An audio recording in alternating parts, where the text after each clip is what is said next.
Today we have an exciting little interview for you. We have our CEO and co-founder Meryl from our side on Graphite, and we're talking today to Chander from Motion, Chander Ramesh, who leads engineering over there. Meryl, if you want to take it away, we're going to talk about engineering leadership. We're going to talk about evaluating dev tools and Motion's kind of journey in that space in regards to GitHub and GitLab. So Meryl, take it away.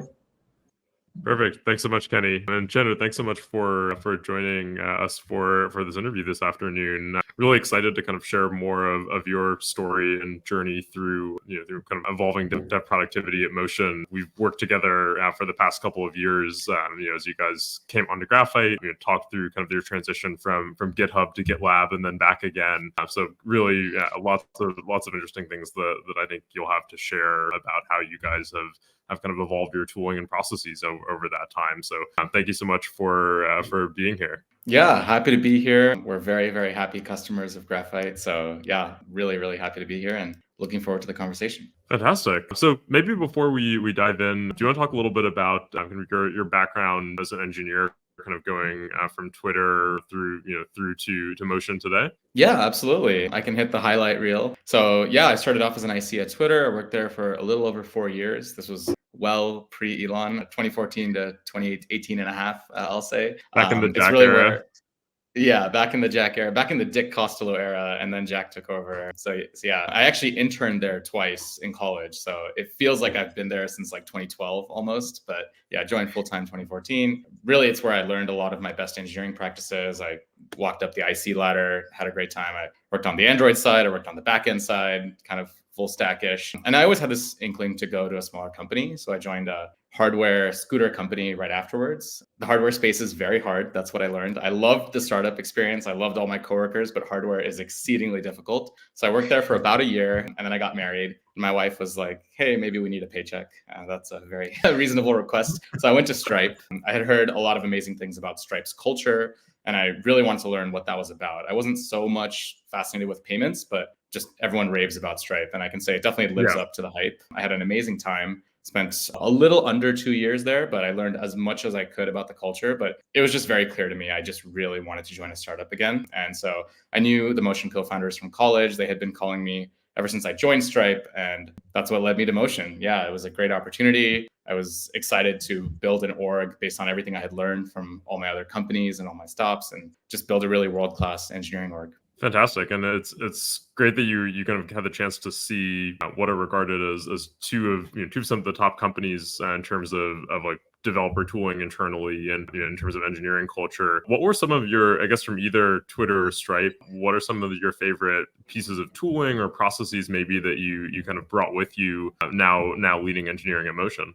Well, yeah, I mean, I think Graphite is clearly one of them, right? Like even at Twitter, we used Fabricator and we had a very like atomic approach to PRs, right? Like everything would be squash merged, like none of these long-lived feature branches, just have a stack of very easily manageable PRs that other developers could work on top of, so they didn't have to wait for me to merge my thing. That was like the biggest thing at Twitter that I missed even when I went to Stripe. At Stripe, we just used vanilla GitHub and I was like, wait, what's happening? Like, why can't I do the things that I'm really accustomed to? At Stripe, I would say it was just really world-class monorepo tooling. The build systems were really fine-tuned. You could spin up the entire Stripe stack on your own dev box. Everyone got their own AWS dev box. It was really easy to maintain those things and put in feature flags to say, hey, this one endpoint just route to my microservice that's on my dev box. So that side of the tooling was amazing. But yeah, I would say like the actual cycle time was just so well done at Twitter, and I just kept missing it everywhere else I went, I guess.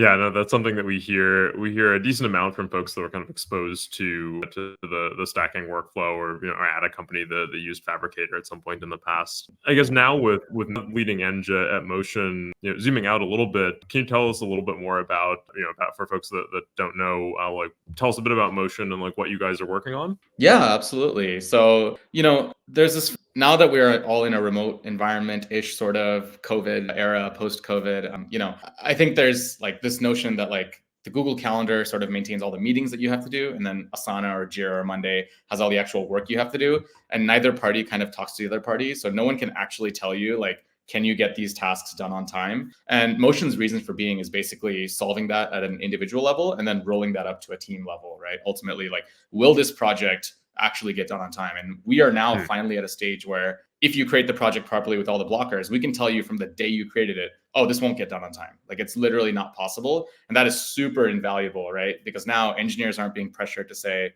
work crazy hours and weekends to this unrealistic deadline that you know is unrealistic from the very beginning Yeah. based on the number of meetings they have and stuff like that. So just bringing a lot more intelligence around project management and workplace management. So we have our own task manager, we have our own calendar, we have our own Calendly version, we call it booking. And very soon we're going to have a lot more exciting stuff. So just that whole bundle around how you do work. That's super cool. Yeah, it's something that I think teams have struggled with for the longest time, of like planning projects accurately. Like engineering estimations is just like a classic difficult thing to get right, beyond any order of magnitude. So the fact that you guys are able to do that and are able to help teams do that is super cool now. Yeah, there's so many players in this space at the moment, and lots of companies that are trying to kind of attack like what is the home screen for like how I do work. Like talk to me about like the calendar as the starting point for that. Yeah, I mean, I think there's largely like two groups of people who kind of believe in time blocking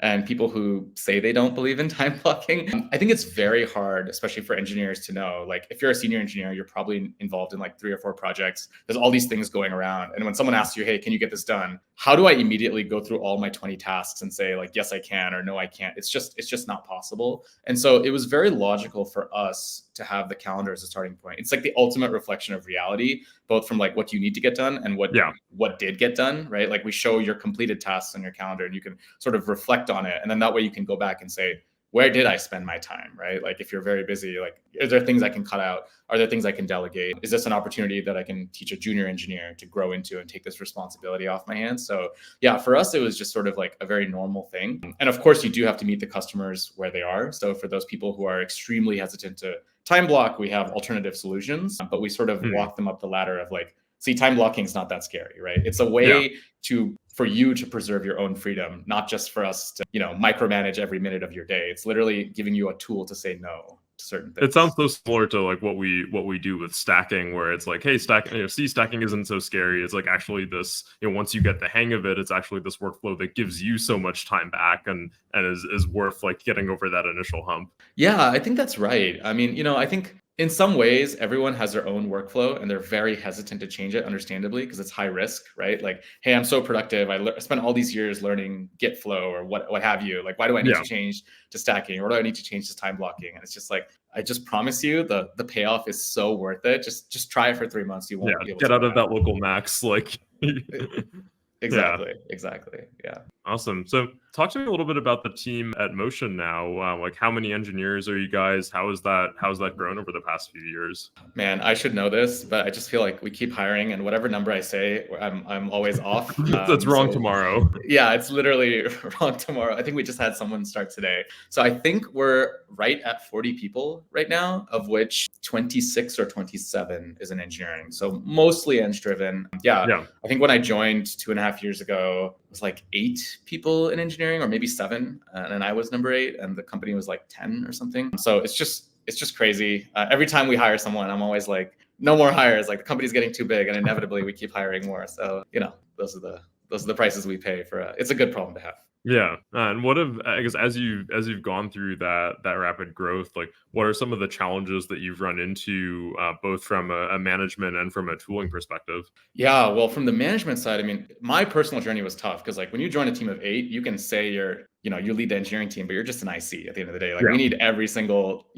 finger on the keyboard at all times. And then eventually everyone's reporting to me. And eventually about a year in, I became just a full-time manager. And now I just manage managers, right? I would say each of those discrete points is fine. Being an IC is fine. Being a manager is fine. Being a director is fine. But when you're straddling the line, that's very tough. Like when you're having to code and you have direct reports, or when you're having to manage ICs and you're having to manage managers, like that level of context is pretty tough. The tooling side was pretty interesting as well. Like I feel like most tools don't scale to the company. Like there's like Jira where, hey, I'm at 4,000 people. Like, yes, use Jira, off you go.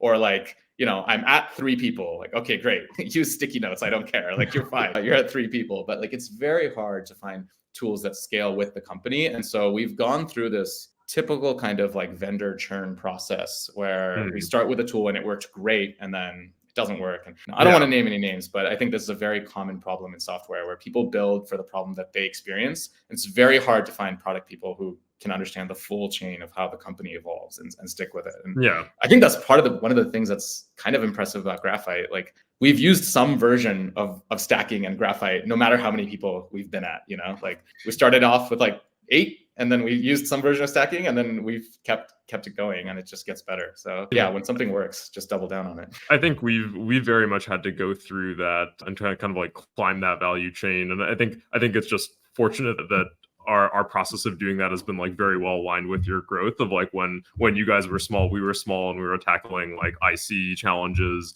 Then as you guys grew, we started to think more about like, how do we add value for teams and enterprises? And now that you guys are kind of growing into a really full-fledged organization, we're finally now arriving at that same level of tooling that you need to support a team like that. So I think, more a function of good timing there, but really, I think it is a problem you see all the time of tools have graduation problems. They work really well for a small team, but at some point, like what got you here won't get you there. Yeah. Well, whether it's luck or skill or whatever, I'm grateful for the timing. Timing is one of the most critical things. So. says the guy running a calendar company. I have no agenda in this, I swear. Awesome. Can you talk to me on the tooling side then specifically? Like, what are some of the things that have changed as you've scaled to kind of help you run an engineering team of 27 now? Yeah. So I think probably we have to start with the PR and work out from there, because that is the fundamental unit of change, right? So, I'm sure we'll get into it, but there was a point when we moved to GitLab, then we moved back to GitHub. I think the constant has been, just stacking to have really, really atomic PRs that we can easily revert. We did have to dramatically change our CI/CD. I think GitHub is still going through its growing pains. There's a lot of outages for actions specifically. And so we've moved on to Dagger. And the nice thing about the Dagger engine is that it's completely like locally testable, right? We don't have to do this thing where you constantly push out and rerun actions and rerun. We can simulate kind of almost, I would say 85% of our entire CI/CD workflow locally. And so we have a lot of confidence when we test. That took a while to get there, and so that's been really nice. And then of course, our underlying infrastructure has changed so much, right? Like we were just running on a single VM, then we went to Google Cloud Run. Now we're just on full-fledged Kubernetes with all the complexity. We have Argo CD for continuous delivery and all these sorts of things. So we were just slowly walking up the pipeline of complexity as our needs sort of arose. Along that way, we rewrote WebSockets like 2 or 3 times. We have more load balancers now. We're slowly approaching getting to multi-region. We're not quite there yet, but I imagine in less than a year we'll need to be. So just a lot of that stuff. We did change databases along the way. Like many companies, we started with Firestore, and there were no guardrails. Documents within the same collection have different fields. There's no enforcement mechanism, and it's all fine, right? Like just keep going. What is API versioning? Who cares? Just break the old clients. And then as you mature, you just can't afford to do that anymore, right? So we have stronger and stronger guardrails. We moved to Postgres. We have a very strict ORM.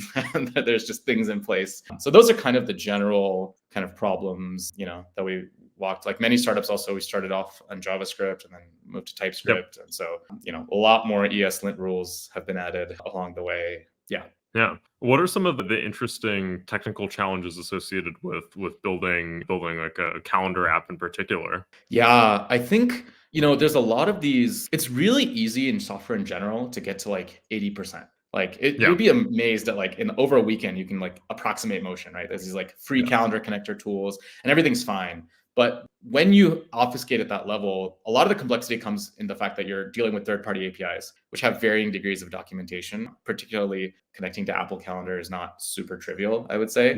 And Apple intentionally makes it kind of opaque. Like, what are the rate limits? They're not going to tell you, And then when someone inevitably asks in like some enterprise company, hey, I'm getting like this weird error, like what's the error code? Like all of a sudden those like free connectors that you used kind of obfuscate over those, and they'll give you kind of a lie. And so we kind of have to hand roll all of our connections and be very, very cognizant of like how we treat these external calendars. And then the other thing is just like people are extremely sensitive to what gets written on their calendar. And so if there's a bug, like they're losing their minds, right? Because oftentimes other people are seeing these things, right? Like your tasks are very personal and private to you. So we take privacy extremely seriously. So it's kind of in this awkward phase where we have to move very, very quickly. We have over 100,000 customers. trying to deliver new features, but there are certain areas that we just have to go extremely cautiously and extremely slowly. So I think balancing that has been honestly the hardest part about Motion, right? Because most B2B SaaS at the end of the day is just like you're writing CRUD APIs. Okay, there's some scale elements. Okay, there's some integration elements, but threading that needle while you're growing, while you're trying to hit revenue targets, while you're trying to do all this stuff it's not easy, I would say.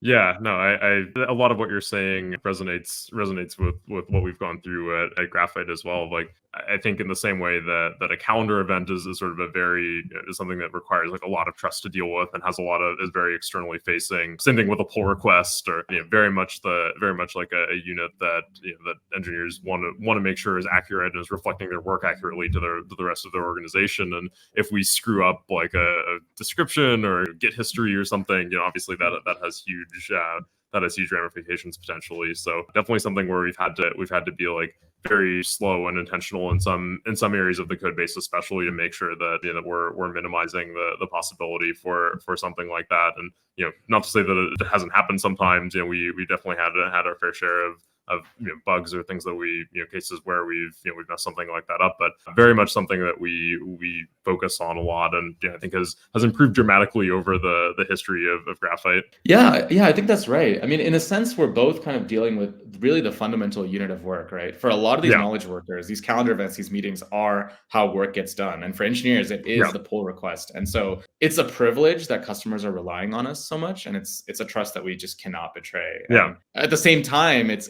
tough because there have been instances where we find out, this calendar provider has an outage even before the status page has been updated. And it's like, I'm sure it's the same thing for you folks. Oh, absolutely. We know when GitHub is down before GitHub puts up the status page, like most of the time, because it's like somebody's pinging it in our Slack or a pager is going off on our side.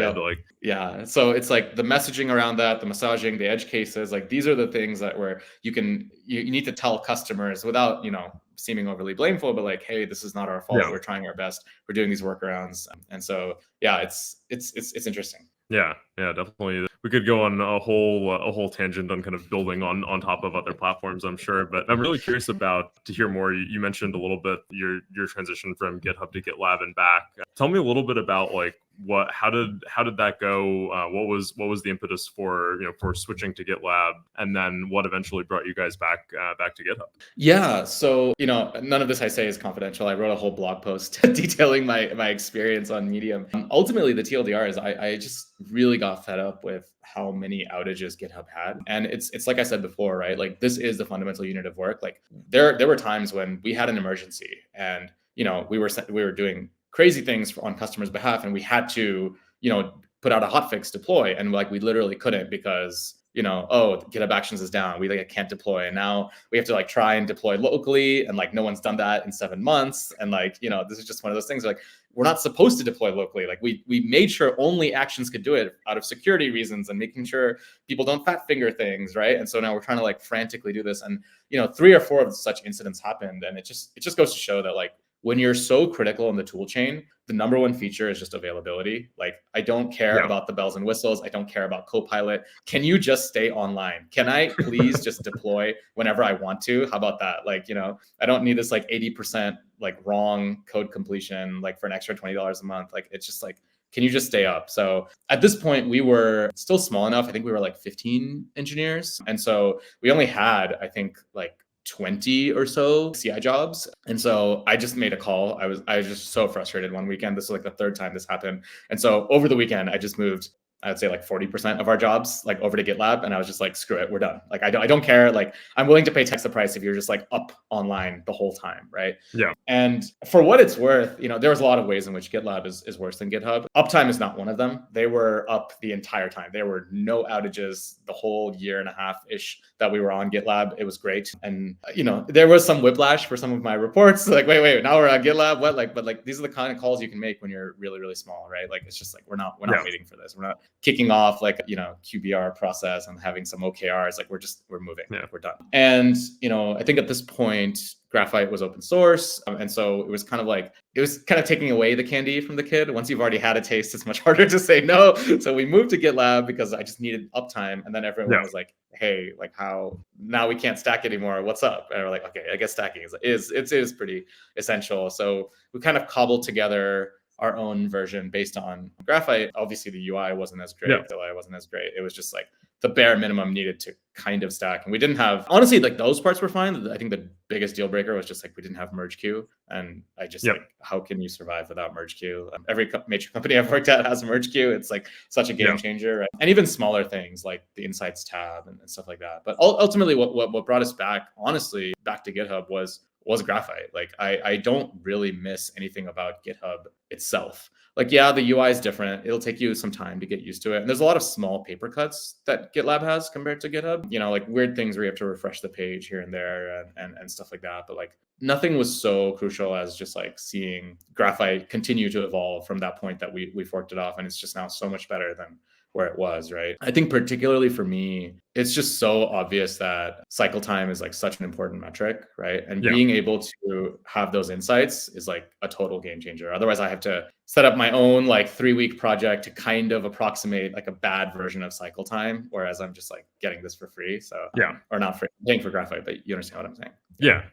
No, talk to me a little bit about when you got back onto GitHub and you know got Graphite as part of your workflow. What were some of the, I guess, quantitative or qualitative things that you looked at to say like, okay, this is really like this feels better, like this is working again? Yeah. So I think the biggest thing was the Graphite bot. I think maybe it did or maybe it didn't when we first started using it. There's this like poke idea where you can just poke for other reviews when people aren't reviewing your code fast enough. And that's been huge, right? Like I think for us, our median time to first review for Graphite's own stats is like 14 minutes or something absurd, right? Like, which is like really great. Like I'm very happy with that. It's the fastest experience. And this is also validated qualitatively. Like we have onboarded one engineer every week for the past like 5 weeks. And every single person's like, wow, you guys ship so fast and reviews are so fast and they're so meaningful. They're not just rubber stamps, right? Like the right people are getting notified and they do it immediately. And that's in large part due to the Graphite bot, I think, right? And the poke system and everything else. And so, you know, just keeping cycle time low is like the easiest thing you could do as an engineering leader to make sure your team is moving fast, right? So that's been really, really nice. And then the other thing I would just say is like the leaps and bounds advancements in the CLI has been great. Like demodify, absorb, like these slightly more advanced commands that make those edge cases less tedious and less, quite frankly, less scary has been huge for us, right? Because we're very close to true CD. So like we cannot have a PR that both modifies the backend and the front end and the database schema in one PR. Like that literally would not work. And so, it's just like, there's just no choice, right? So I think the CLI advancements plus the poke system has just been great. And we can see that like quantitatively, like on GitLab, I think our time to first review was roughly 35 minutes. This is hand cobbled together with Python scripts. So like, don't take it as a word of law. Still but, like, pretty impressive compared to many companies. Well, yeah, we do try to keep it very low, but yeah, I mean, once we moved to Graphite, it was like roughly 2x improvement, I would say, off the back of my just rough envelope calculation. But yeah, I think that's just been huge for us. So yeah, and we do have the setting enabled where you cannot merge from GitHub. You have to go through Graphite because we have the merge queue. That's the other thing, right? So honestly, there was nothing about GitHub itself that brought me back. Like we don't even use the GitHub UI. Like I haven't seen the GitHub UI. It makes no difference to me, right? Like my ideal, honestly, I think I was one of the people who complained about this. Was like, I wish Graphite would just support GitLab. I would have never moved back, right? Like keep going. So yeah. Maybe it's something that we've heard a decent number of folks ask us for, and something that we're definitely looked into on the roadmap, for when we have a bit of a larger engineering team for sure. Yeah. No, I understand. I mean, looking at GitHub and GitLab's market share, like the answer is very clear, right? It's just like these constant outages are just brutal. Yeah. No, we've obviously had to do quite a bit in terms of like educating customers and letting them know whenever there's a GitHub outage. So we definitely feel the pain as much as you do as well. Yeah, definitely. Talk to me about the merge queue. So you and team were some of the first to use Graphite's merge queue back when it was incredibly nascent. Had no parallelization or batching or any of the features that that many merge queues do. Talk to me a little bit about kind of that. Starting with the very first version of the queue and then looking at where it's at today. Yeah, I mean, I think just starting from first principles, like it just makes sense that if you have more than some number of developers, you just need to have a merge queue. I'm sure everyone in the audience already knows, but like just because PR A has been validated against main and PR B has been validated against main does not mean that PR A on top of B works, right? So like if you get a large enough number of developers, you are going to have a certain number of these collisions where my PR accidentally breaks your PR and we just had no idea, right? And so we need to have that system in place just because we want to shift left, right? We want to catch bugs on the earliest stages possible. So the best place to catch it is in CI. I'm a huge believer of that. So it's almost like impossible to overinvest in CI, in my opinion, right? So just from that first principles thinking, you just need to have, and Motion had felt this like already before we got on your merge queue. We had I think 2 bugs in 2 months, which you can say, okay, hey, that's not that many, but like we've since 3x our engineering team size. And these are like pretty subtle bugs to catch, right? And then every time there's an emergency, there's like 3 or 4 engineers that hop on a huddle. It's like a huge amount of wasted time. And so from that first principles, we just knew we needed a merge queue. And so, yeah, it was a no-brainer. But now it's like almost irresponsible to not have Graphite merge queue, because now if I just merge as a stack, you guys can optimistically just build against the whole thing, merge it. You can then kick off independent builds asynchronously later on to validate each PR. Like all these advancements just make CI time so much faster. And, the faster you can merge, the faster you can deploy. If there's an emergency, that means the faster you can recover. So your mean time to recovery is just falling through the floor, which is amazing, right? So all these things kind of like reinforce each other. It's why it's counterintuitive, but teams that move fast are more stable. It's not that like, it's not velocity or stability, it's both, right? And so the primary thing for me has always been, how do I get Motion to move faster? And just trust that the stability will come as a result of moving faster, right? So just merging faster, building faster, shipping faster is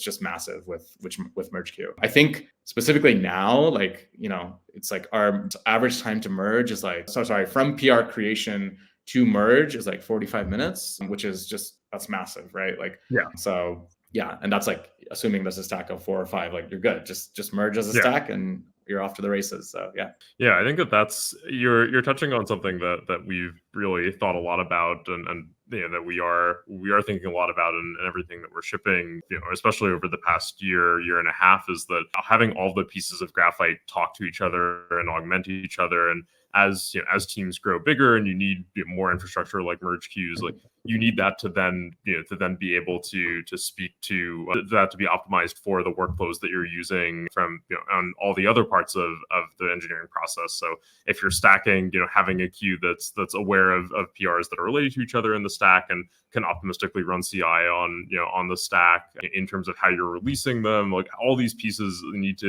really need to integrate well. And I think one of the things that's been a challenge for many folks recently is there are just so many different vendors out there and so many different dev tools that have popped up that don't necessarily integrate well. They may be like best of breed independently, but don't necessarily integrate well, and you end up kind of having to cobble together this system that's a shadow of what you probably saw at like a Twitter or a Stripe, where everything is just like so nicely integrated. Yeah, I really feel that. I think the next wave of products in software is this kind of integrated experience, right? Like for a while, we had these like standalone things that were best in class, and they were best in class enough to justify being standalone. But as an industry, and this is a good thing, we've gotten better at software development. And so the needs to stand out have gotten better. And the next wave is very clearly, to me, this unique integration and that power that it provides, right? You can see it in every industry, by the way. This is Motion's value prop. Like, hey, don't have a separate Google Calendar and a separate task planner and a separate Calendly. Like, just have it as the same tool. It's all context aware. And it's the same thing in Rippling, right? Like, hey, don't have this separate like payroll and the separate this thing and separate that. Like, just have one tool. It's context aware. And I think that is the new trend that's happening. And it's because like it doesn't seem that bad on the outset, like on week 1, because like I went through this, right? Like with GitLab and our own fork of Graphite, like it doesn't seem that bad, but over time, these paper cuts kind of like they keep chopping away at your productivity and your velocity, and they result in these weird edge cases, and it's the maintenance overhead, right? As we all know, like creating the software is easy. It's like the long-term cost of maintaining this, that's the hard part. And so you'll start feeling it over the long term. And so having this integrated experience, it's like this huge multiplier on velocity that people don't really think about when they first start cobbling this system together in many aspects, I would say. Yeah, I think it's really hard to, when you're doing like a build versus buy, or when you're comparing like one integrated tool versus many, I think it's really hard to account for that and even just from like a behavioral economics standpoint, it's like you discount the future so much. Like you're so like present, you're so like focused on like what's the cost now versus it's so hard to like accurately weigh the maintenance costs that you're going to take on for for months and months in the future. Yeah. I mean, I'm not here to tell someone how much they should or shouldn't discount the future, or how risk seeking or risk averse they should be. I don't think economics can tell anyone that. They can only, we can only optimize given a particular risk preference. But I would say in my experience, the maintenance cost of software almost should never be discounted in the future, because it's like we've been mature enough as an industry that we kind of know how much maintenance costs there will be. So I think a very steep discount curve for maintenance cost of software is unwise, in my opinion. Yeah, I think that's really well said. In general, I guess as you've thought about bringing on new dev tools at Motion, what have you what has changed, or how have you thought about evaluating new vendors, and what do you look for in a tool that you're going to introduce to your whole team? Yeah, I think my thinking on this has matured a lot, maybe just with experience, or maybe just with the context of Motion. I think when I first started, I would try a lot of tools just because they sounded cool, and there was no like framework in mind, especially at the early stages. If you're like 7-8 people, like it's never going to be that expensive, right? Let's give it a shot. Let's see how much more productive we can be. Now it's like I'm looking for concrete things, right? It's like in order of priority, honestly, I'm looking at, can you make my cycle time better? Okay, that's one category. I would say the second category is, can you increase my deploy frequency somehow, right? Like, is there something that you can do that makes reverting easier, that makes deploying faster, like those sorts of things? Just because like time to deploy and time to recovery are so important. And then categories 3 and 4 are kind of like stability focused. Like, is there something that you can do to show me my change failure rate, right? And then like, like bugs, emergency, things like that. Or is there something that you can do to increase my time to recovery or time to discovery? Like those are the big 4 that I think every engineering leader have to be looking at. And if you're kind of outside of that, I'm not saying maybe you work for an incredible engineering org and you've mastered these 4, but I would say start with the basics first and make sure these 4 are very, very solid before you move on to things beyond that. And I would say most startups don't have the luxury of nailing these 4 just yet. So I think it has to fit into those 4 categories. And this is just a personal bias, but like from my experience, focus on the 2 velocity ones first before you focus. Like if you're going fast, it's okay if you're going in the wrong direction. You can always change the direction later, but there's this organizational inertia that prevents you from moving fast. So if you can make moving fast easy, you will get the stability later on. And I've seen it firsthand, right? When I joined Motion, we were doing deploys super manually, like once every other week. And it was like this Git flow system where I had to manually merge. There's these merge conflicts. And then we moved to once a week. And then I distinctly remember I was like, okay, guys, we're moving to twice a week. And everyone was like, this is a disaster. We're going to have so many more bugs. And we have to have the number of emergencies, right? And now we're on daily deploys. And like soon we're going to be on continuous deploy. Like it gets you more stable. So I would say if your dev tool can't make you faster, there's something fundamentally wrong with that value prop. Yeah, I think that's really well said, and I think that what we've seen this as well. Like every company that has come onto Graphite and has really like committed to stacking, I think really sees that benefit of like over time just shipping more incrementally. The other thing the nice thing to mention there is that if you're deploying more continuously, like change is less. It's like the magnitude of each change goes down, so you have like less that can go wrong in each one, and it's easier to recover. There are less things to untangle and roll back. Like shipping incrementally just gives you like so much more like recoverability there. And we hear this all the time from folks on Graphite. Yeah, I think so. I mean, just the bisect gets easier, right? There's like smaller units of change, so you can debug faster. But also there's just something to be said for the thing that you do very often, you get very good at. So the best way to de-risk deploys is to deploy a lot. Just to deploy more. Like, it's not like, I have to check the run book again and figure out what we do here. Yeah, exactly. Like almost every deploy related emergency has been because, we haven't deployed WebSockets in 3 months and we all forgot how to deploy WebSockets. And like, well, if you just deployed WebSockets all the time, you'd never forget, right? Or even better, you'd automate it and then it's impossible to get wrong. So. Yeah. How do you think about with introducing new tools to the team? Yeah. How do you think about kind of building buy-in, especially among engineers who may not have used a particular tool or may not be used to a particular way of working? Yeah, I think it depends where on the value chain you sit. If it's if it's something like far distant, like let's say it's like change failure rate related, like Sentry versus Datadog has a version of Sentry versus like there's like 8 competitors, right? Yeah. I'm completely fine having my engineers kind of decide like let's try and use all of them. What's the opportunity cost? Let's see which one works better.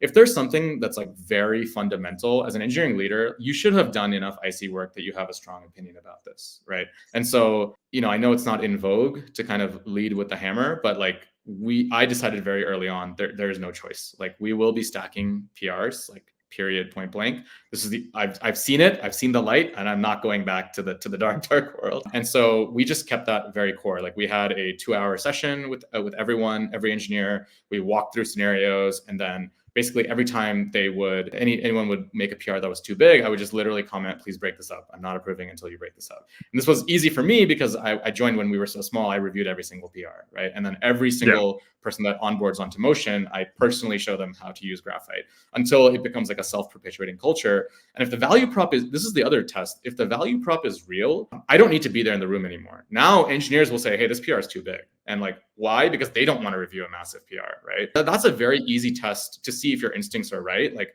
okay, set the habit and then walk away. And then does it continue, right? Does the culture propagate? Exactly. Like for us, we kind of waffled between Sentry and Datadog and back and forth. And some teams prefer this, some teams prefer that.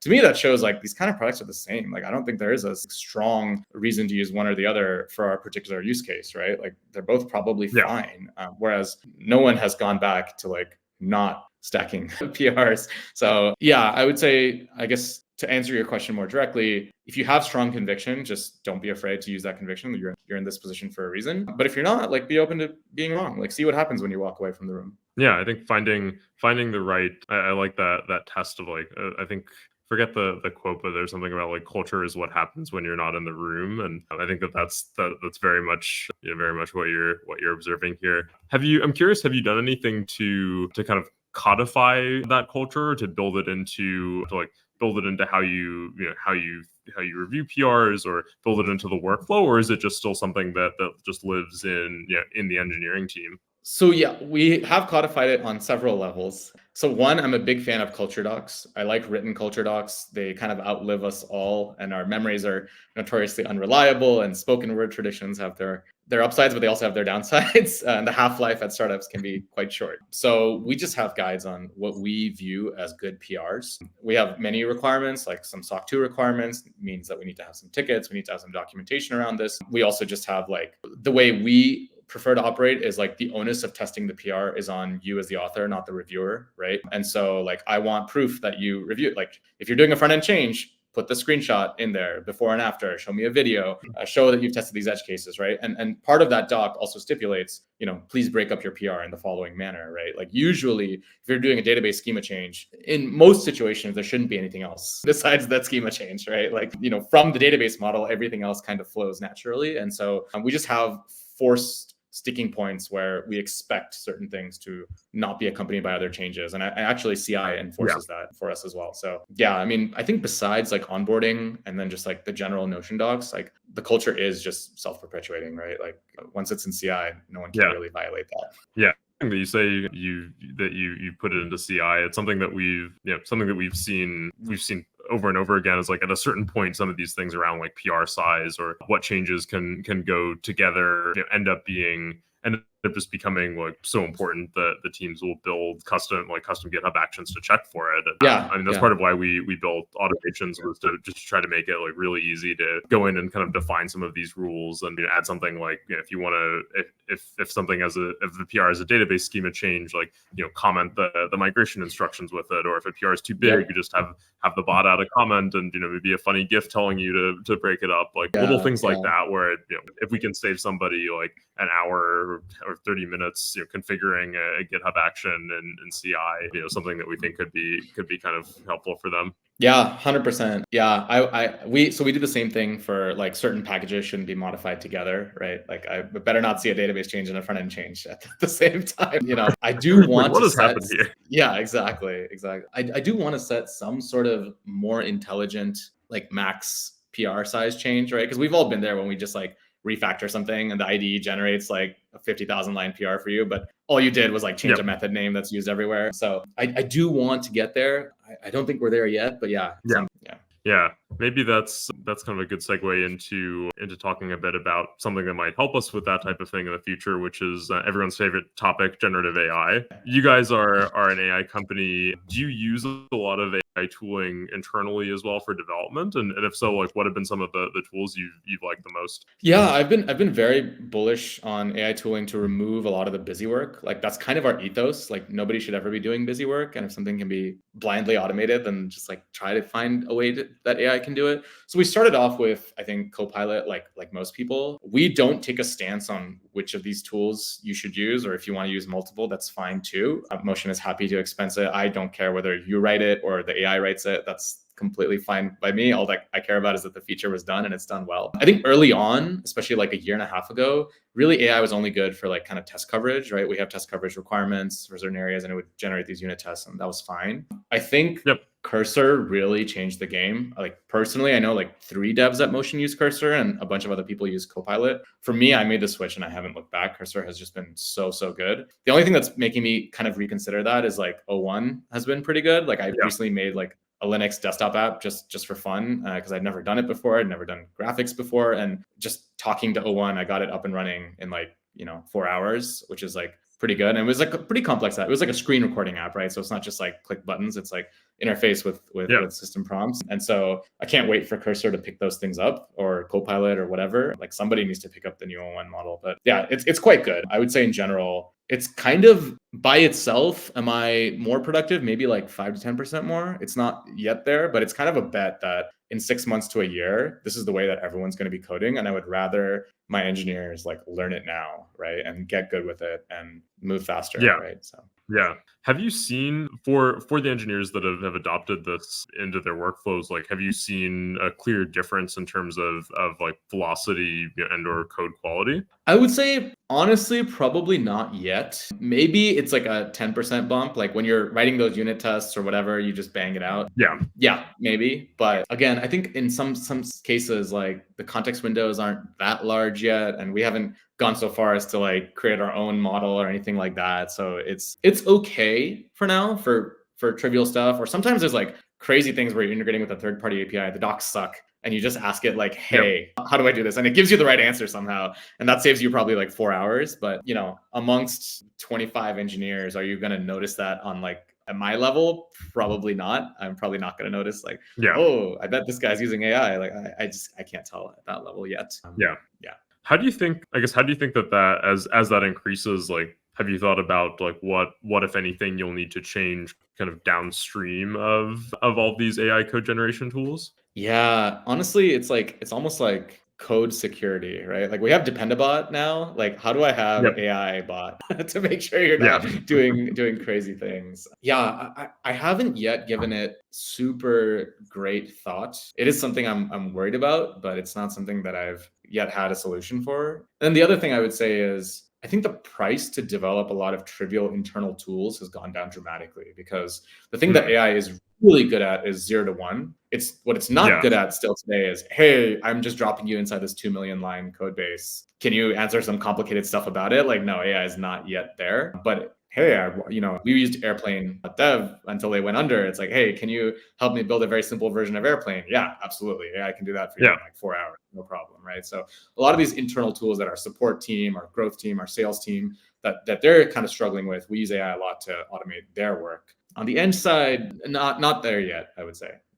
Yeah, it's interesting that you say that. I remember seeing the other day that the CEO of Klarna talking about how they were getting rid of Salesforce and some other internal tools and just like, we can build it internally with AI. And, I'm not sure like, again, there's always maintenance costs and other things to factor in, but it is interesting to see that a lot of the impact of AI so far has been in helping build internal tools versus user-facing ones. Yeah, well, I think it's because you can always substitute that last 20% of missing edge cases, which is the hard part of software, with just like high pain tolerance. Like there's no reason we couldn't have kept using GitLab and like a very bad version of Graphite. Like, sure, we could have if you're willing to tolerate that. But like, at what point are you willing to say, all right, guys, there's a better way here? Like, can we just get the good version of Graphite, please? And so, yeah, I'd be willing to bet like if they really wanted to, they could be successful. It's just, how much worse is your life? Like maybe 10% worse, and maybe that's fine. Maybe 50% worse, and that's not fine, and they have to walk it back. So yeah, it's definitely not at the point where it can replicate Salesforce just yet. Like no way,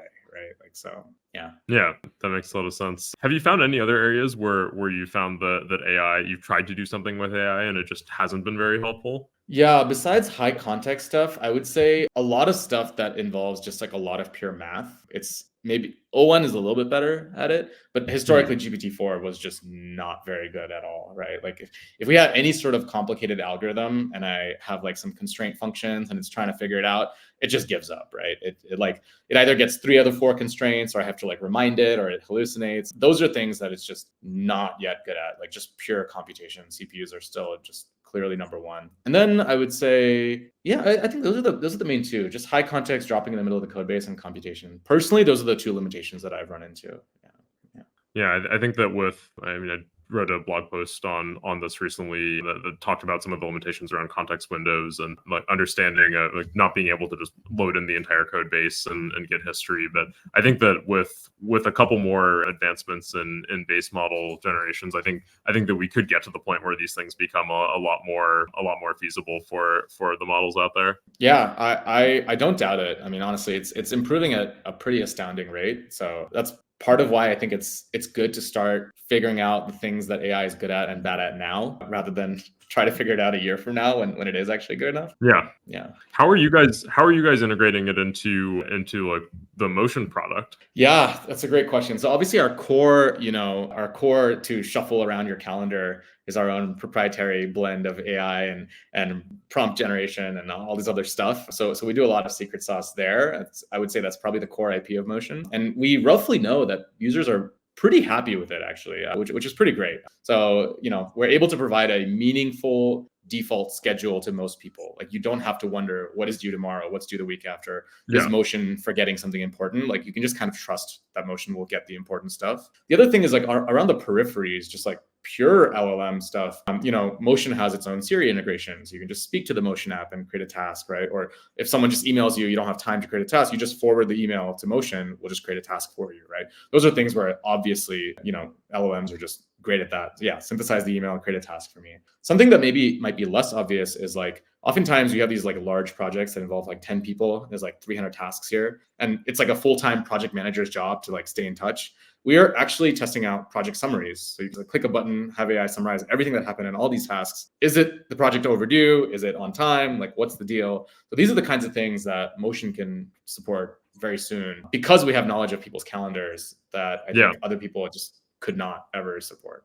Yeah, no, that's super exciting. I mean, when you were talking earlier about kind of different vendors come together and the benefits, I think one of the huge benefits of integration that we're starting to see now is like having all this knowledge centralized in one place where you can have an LLM access all of it. And by building the integrations and by having like a really nicely integrated tool, I think you've kind of set yourself up really well for then applying AI to that and having it be able to do meaningful work. Yeah. We've been very cautious to not train on any customer data thus far. So I think that would be a big step. We would want to notify our users, let them know, like we're not just going to blindly do that, but there are a lot of other benefits besides training itself, just to centralizing data, like we talked about earlier as well, like, the just integration, like it's one tool, the context is all there for you, even as a user. I don't mean context in the AI sense, just like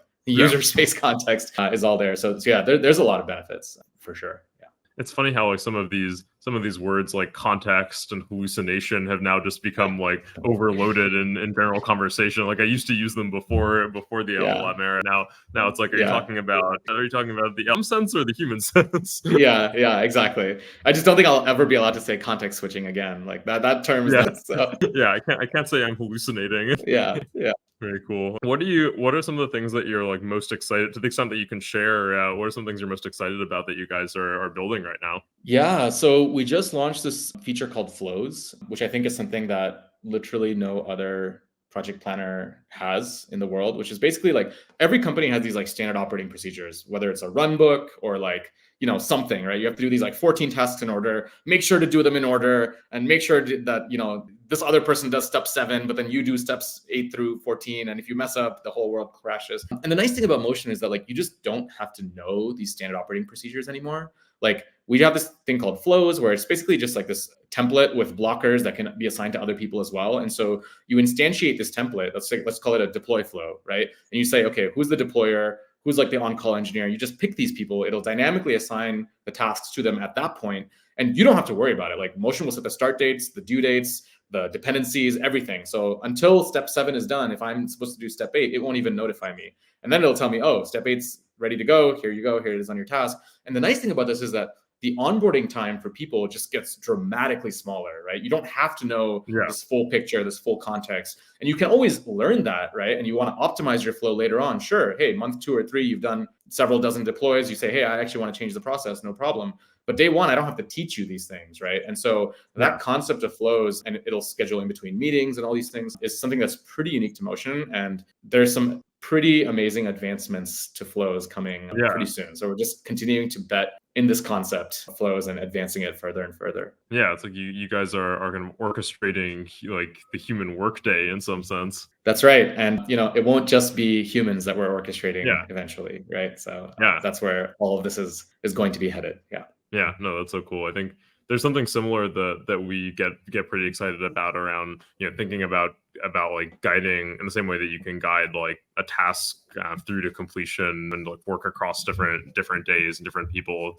Similar, the journey of a PR is somewhat similar, of like from creation to like all the different steps of who needs to review, what needs to happen, what tests need to be run, does it get merged, does it get kicked from the queue and then needs to be put back in. Like all of this is like a similar like orchestration problem that I think that Graphite is starting to handle to some extent, but I think we've really barely scratched the surface of what we can do there in terms of like providing more of a companion that's helping like pull in the right resources and people at any given time, and kind of guiding features out to production as smoothly as possible. Yeah, no, 100%. I think it's like one of those classic iceberg problems where you think it's very simple. There's like 20% that you see, and then there's like this hidden 80% complexity that hopefully most people will never even interact with, but it's going to provide a lot of value downstream. Fantastic. Well, I think that's pretty much all of the questions that I had today. Thank you so much for the detailed overview of your journey and the dev tooling that you've used, some of the things that you've learned. I think